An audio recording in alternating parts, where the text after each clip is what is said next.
Everyone, this is Tim from Your Six Studios. Today in this video, I'm going to show you how to live stream to Twitch on your PlayStation 5. So what we want to do is first link our Twitch account to our PlayStation. So go up to the top and go to settings, and then going down to users and accounts.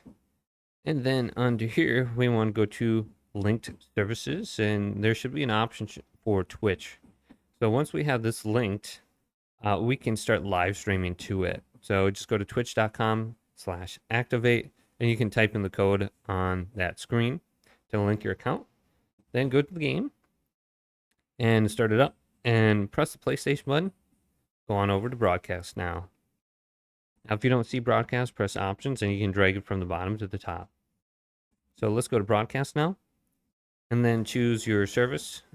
So we have to change service. Let's go to Twitch. And then here's Twitch.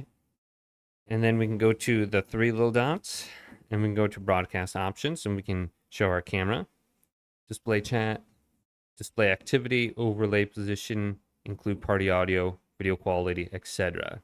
So if we want our chat to display on the screen, make sure this is turned on and we can read the comments out loud. Then enter in your broadcast title. And it doesn't look like there's an option for the game, so you might have to actually, I believe it does it automatically for you. So whatever game you're playing will automatically list that as the game on Twitch for the categories. So enter in the title, go live right here, and then you'll be live streaming to Twitch. So hopefully this video did indeed help you out. Did leave a big thumbs up and subscribe my channel down below.